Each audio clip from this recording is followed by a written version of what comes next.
Lo dijo en la primera hora. Muy bien, 7:10 en la mañana. ¿Cómo me luce el amarillo, vea? Pero el amarillo de la selección. No el amarillo. No el amarillo Barcelona. Yo sé que usted es barcelonista, pero... ¿Ah? Bien se le ve. Usted va a decir lo mismo que me dijo Robert, que me dijo Milton Pérez hace un minuto, que también es barcelonista. Ah, también es barcelonista. Claro, ese es enfermo del Barcelona. Igual que usted. Bueno, ¿qué te parece esta sumatoria y resta de los Yo votos? yo sigo creyendo que todo es incierto y que en efecto todo se va a definir esta tarde. También creería que podría operar el tema del Ministerio de la Ley, porque veamos finalmente cómo quedó el documento, ¿no? Veamos finalmente qué se incorporó, qué sí llega a convencer a unos, qué definitivamente no convence de su contenido. Entonces será una tarde interesante con un debate interesante. Sí, ok. Pero aparte de eso, evidentemente estando pendientes de lo que pueda pasar en la Asamblea Nacional, no solamente es un tema sobre el cual se ha generado la atención por parte de los legisladores, sino también de sectores por fuera de la Asamblea que están monitoreando y están pendientes de lo que salga como producto final del proyecto de ley para la atracción de inversiones, cuyo corazón tiene que ver con esta coexistencia del sector público-privado, el tema de las famosas asociaciones público-privadas. Nos visita el doctor Javier Buendía en esta mañana. Él es presidente del Consorcio de Asociación Público-Privada. Este sector, este consorcio, tiene 11 municipios que están pendientes justamente de la posibilidad de que a partir de una herramienta legal poder justamente activar estas alianzas público-privadas. Vamos a entrar en materia. ¿Cómo le va, doctor? Bienvenido. Qué gusto. Muchísimas gracias. Un gusto, Belkis, Fabricio, a toda la audiencia de Sonorama. Efectivamente, el día de hoy, más allá de lo que todos estamos pendientes de la mecánica política, en términos de lo que manda en democracia y más aún en un parlamento, el tema de los votos, lo que efectivamente el país y principalmente las autoridades a nivel local y sobre todo los ciudadanos en los territorios están al pendientes es saber si es que efectivamente van a poder contar con una herramienta que frente a la crisis presupuestaria que afrontan sus gobiernos locales les va a permitir tener servicios, tener las obras. Eso es lo más importante de todo de esta discusión y en ese marco hemos sido partícipes no solamente ahora, en el desarrollo de la deliberación parlamentaria y el debate social de la ley, sino desde hace 7 años promoviendo el tema del mecanismo del modelo de desarrollo por asociación público-privada, incluido el debate parlamentario que, hay que recordarles, se dio en 2015, porque ya hay una ley de incentivos para la asociación público-privada vigente desde el 18 de diciembre del 2015. En estos 7 años, casi 7 años desde el 2015, esto también se ha mencionado, que ya hay una ley. ¿Pero esa ley ha funcionado, no ha funcionado? ¿Qué ha pasado, doctor? Efectivamente, en el marco constitucional se define que el ordenamiento jurídico tiene que ser eficaz desde el punto de vista de la argumentación jurídica, pero eficiente también desde el punto de vista social, y ha sido totalmente ineficiente. Tan es así que a este punto se han firmado únicamente 10 contratos por asociación público-privada, 6 de los cuales están en el tema de territorios, el resto en el marco de lo que son el mantenimiento de carreteras, y los más visibles son aquellos que han tenido relación con los puertos, Pozorja y Puerto Bolívar, tomando en cuenta que también se actualizó la normativa, en esa normativa el contrato relacionado con el puerto de Manta. Entonces, efectivamente, esa ley ha sido totalmente ineficaz, han cambiado 1000 veces de reglamento, ha habido una bicefalía respecto de la Secretaría Técnica de Asociación Público-Privada. Perdón que le interrumpa, ¿ha habido asociaciones público-privadas con esa ley o no? 6 desde el punto de vista de nuevos contratos y 4 renovados. Eso es lo que además la propia ley vigente marca que debe llevarse un registro en la Secretaría Técnica de Asociación Público-Privada. Y miren que en el debate del diciembre del año 2015, la correlación de fuerzas era totalmente distinta y no se hablaba en esos días. Todavía en la última parte del gobierno de Rafael Correa no se hablaba de privatización. Se hablaba efectivamente de la posibilidad de tener una posibilidad distinta de inmiscuir al sector privado para que con los recursos de ellos se concreten las obras que en ese momento ya el déficit presupuestario no permitía llevar adelante. Y se han concretado, desde ese punto de vista, por ejemplo, el contrato, antes de que ese gobierno concluya, el tema del puerto de aguas profundas en Pozorja, que tiene un lapso de tiempo de 50 años. Cristóbal, bienvenido nuevamente. No, Javier. Perdón, Javier. Cristóbal es el hermano. Salúdele nomás a mi hermano, está bien. Me dio un lapsus, perdón, Javier. Se equivocó de buen día. Me equivoqué de Da buen lo día. mismo. Yo diría que uno de los principales Ambos de la liga.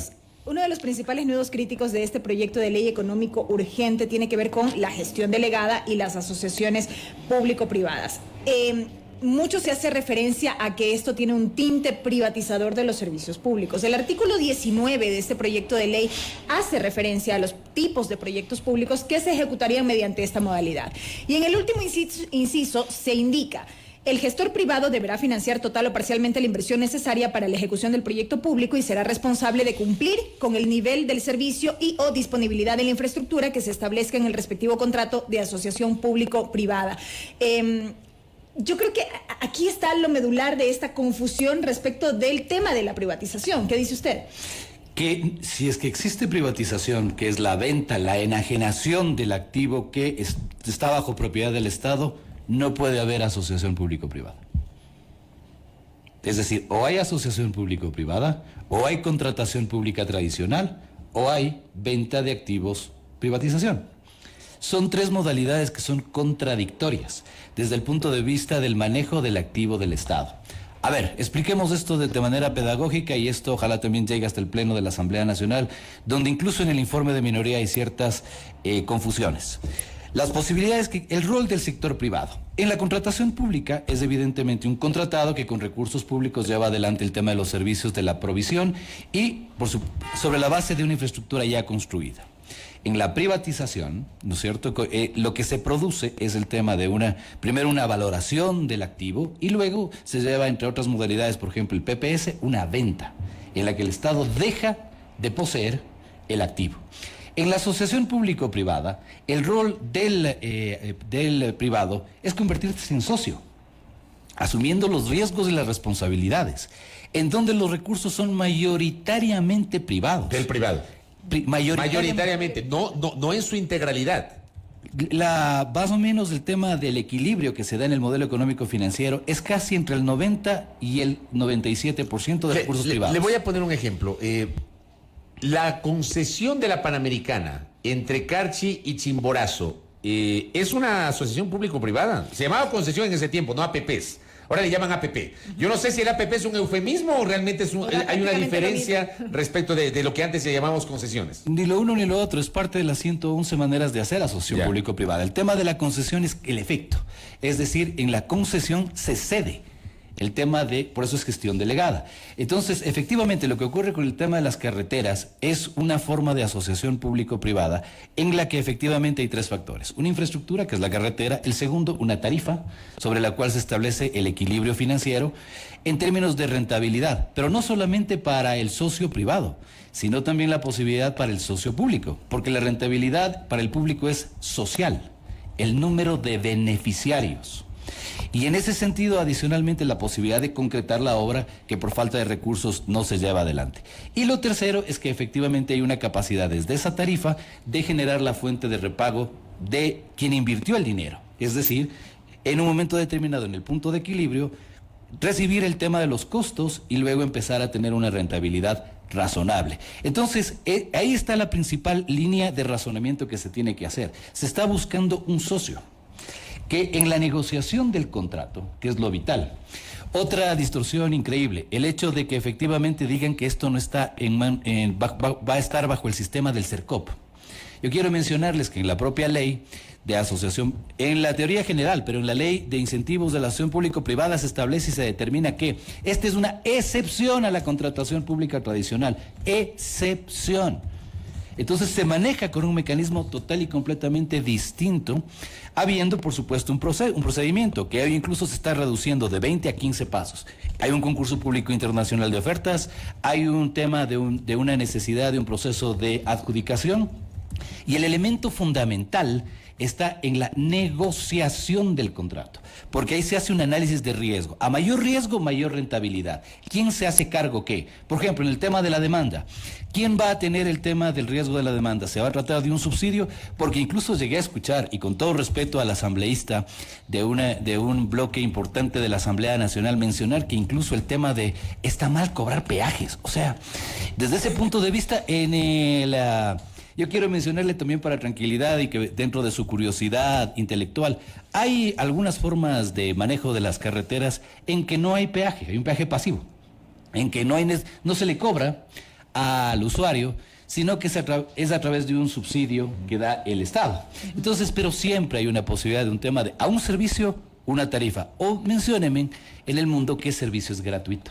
Justo hacia allá iba mi siguiente pregunta, porque si bien es cierto que por la modalidad de asociación el privado debe recuperar la inversión, digamos, en determinado proyecto, el ciudadano bien puede alegar que esas inversiones le corresponden directamente al Estado y entonces ¿por qué deben asumir costos si se trata de temas públicos? Efectivamente, el primer costo que pagamos todos en los impuestos, ya hay una contribución desde el punto de vista de la responsabilidad social. Entonces, esos recursos deben abastecer la posibilidad de la obra pública. Si no ocurre, una forma de volver a enrolar a la sociedad desde el punto de vista privado es convirtiéndole en socio, pero haciéndole que cumpla también con el tema de la línea de asumir riesgos. ¿Me explico? Entonces, en ese sentido, esto es básicamente un modelo de desarrollo. Y por supuesto puede haber una sensación desde el punto de vista de reflexiones, en el orden ideológico, pero esto es un debate absolutamente técnico. Y por lo tanto, más allá de que efectivamente hoy se pueda aprobar por activa, por pasiva, yo quiero coincidir con algo y destacarlo, Fabricio, respecto de sus reflexiones de estos últimos días. Y me he quedado incluso hasta con la frase, y lo he repetido algunas veces mencionando su nombre durante estos días. ¿Para qué tenemos asamblea? Si es que efectivamente hacemos el gasto, digamos, todos los sectores, en ir a hacer una reflexión, un análisis, el tema del planteamiento de observaciones, y si efectivamente el tema pasa por el Ministerio de la Ley. Para los efectos de quienes estamos esperando una ley de inversiones, y sobre todo en el capítulo que tiene que ver con la activación real de la eficacia jurídica y social de la asociación público-privada, no significa el hecho de que esto no entre con la legitimidad necesaria. Es decir, tiene que haber un pronunciamiento. Y yo apuesto en el día 24 de marzo en que hay una posibilidad de tener una sensación mañana el 25 de que objetivamente, si es tengamos la posibilidad de que más allá del cálculo político, ¿ya? Y desde el punto de vista haya la posibilidad de una aprobación tomando en cuenta que se han colocado candados. Acabo de leer hasta cerca de las 2 de la mañana hoy. Usted ya leyó la última versión. El último texto. ¿Usted le convence esa última versión? Todo es perfectible. Pero hay cambios de fondo sustanciales con esos candados que señala respecto al proyecto original. Que era lo que se venía pidiendo. Respecto principalmente de las preocupaciones que han sido parte del debate. El tema de que efectivamente se desarrolle lo establecido en el artículo 316, 312, 330, 313 de la Constitución, de que está absolutamente prohibido la posibilidad de la privatización de los activos del Estado, especialmente en lo relacionado con el tema de los servicios básicos y el privilegio dentro de ello, el tema del agua. Tan es así que se ha incluido un artículo, el número 73, en el que se ratifica que efectivamente la explotación del recurso hídrico, del recurso agua, está absolutamente prohibido. Es decir, que las preocupaciones respecto de la privatización no existen, señores parlamentarios. Respecto del tema de la privatización del agua, no existe, señores parlamentarios. Entonces, en los ámbitos de salud, de educación, en términos generales. Efectivamente, esto ya se produce porque son inversiones sociales para el desarrollo. Así lo destaca el Banco Mundial a la asociación público-privada. Porque, como he dicho, hay también la posibilidad del manejo de política subsidiaria en el que al usuario final se mantiene el tema de la gratuidad, sobre todo para los estratos más vulnerables, y más aún cuando estamos saliendo de una posibilidad de pospandemia. Pero lo que se necesita es tener infraestructura. Los muchachos y muchachas han regresado a clases y la infraestructura, ¿cómo se encuentra sobre todo la del sector público? En ese sentido, entonces, y en este momento, ¿existen los recursos fiscales para desarrollar esa infraestructura? No. Entonces, la asociación público-privada representa una oportunidad, oportunidad, y que los parlamentarios tengan la capacidad, primero, de llevar adelante un control político inmediato. al momento el momento mismo en que entre ya en vigencia la ley, control político.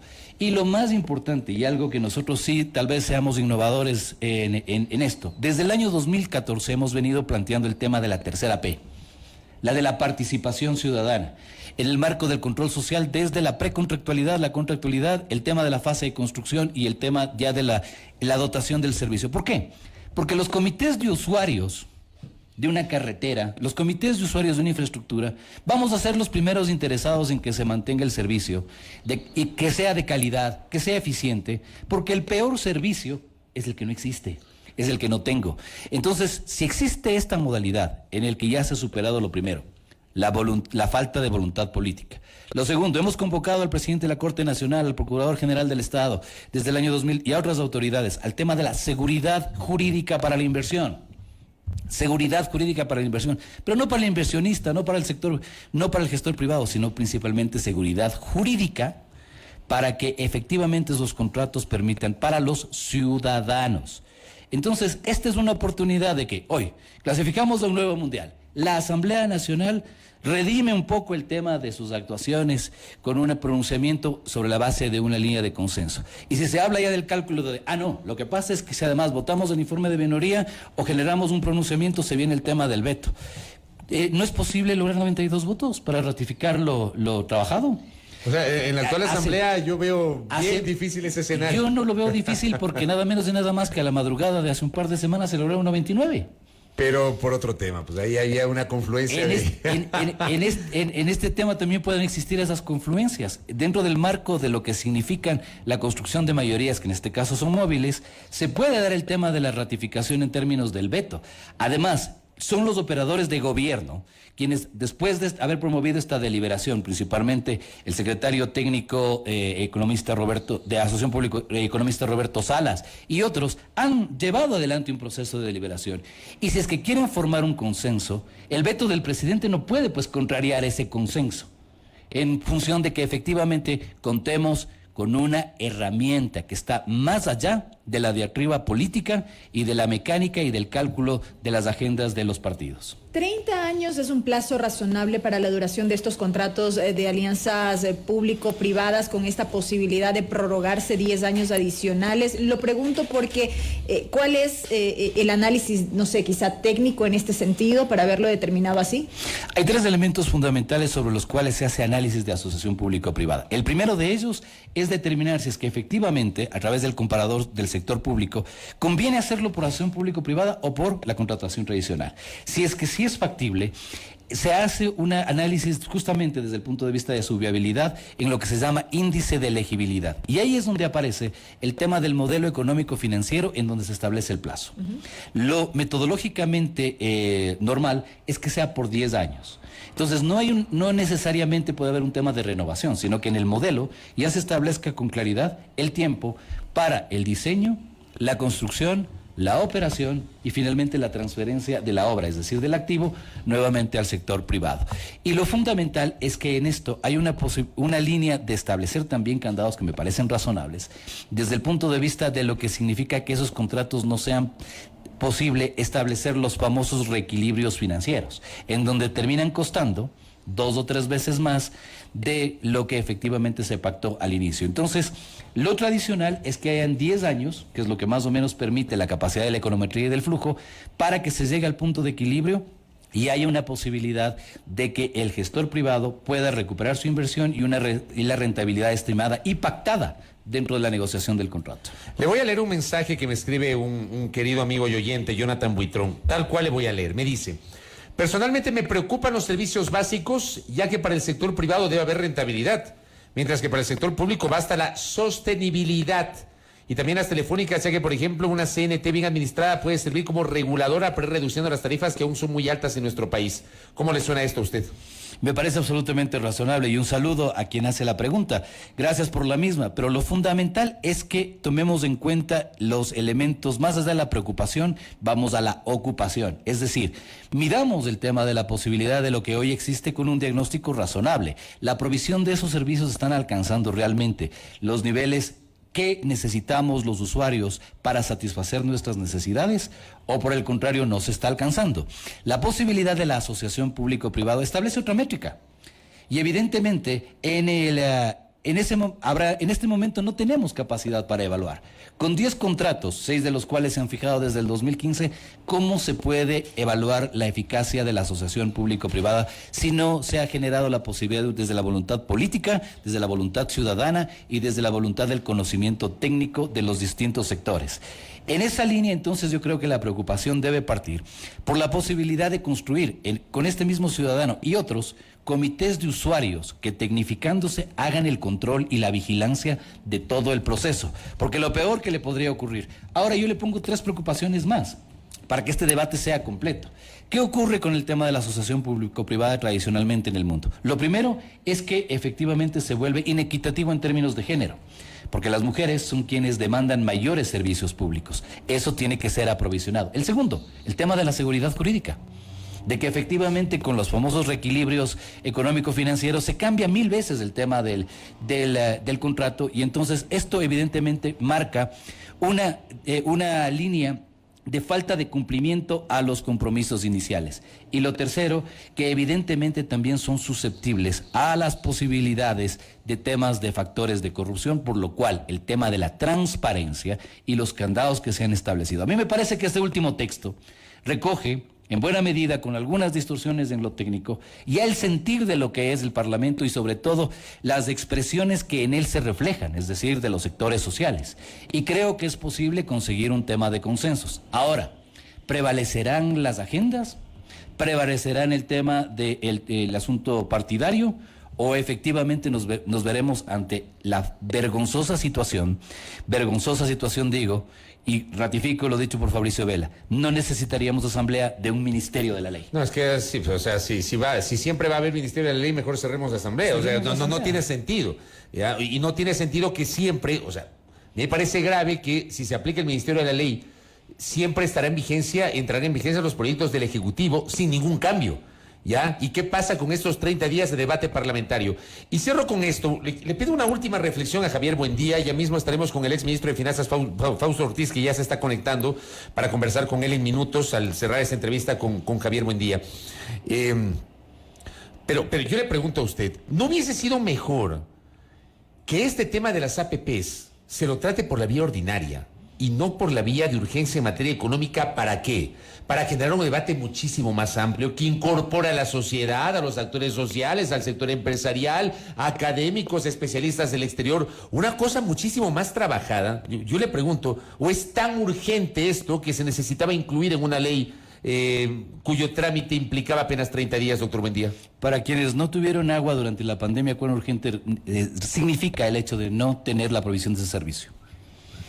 En los territorios. No pensemos en el Parlamento, no pensemos en nuestra comodidad de la deliberación aquí, que podemos tener meses y meses para quienes no tienen, en el 67% que es la brecha de agua potable y saneamiento en este país. ¿Cuán urgente significa eso? Entonces, en esos términos, por supuesto, lo que suelen hacer es que desde finales de la década anterior, los proyectos económicos urgentes llevan una gran cantidad de materias, ¿no es cierto? Como para aprovechar la oportunidad, y eso hace que se distorsionen los temas, y además el principio constitucional de la uniformidad del tema y de la temática.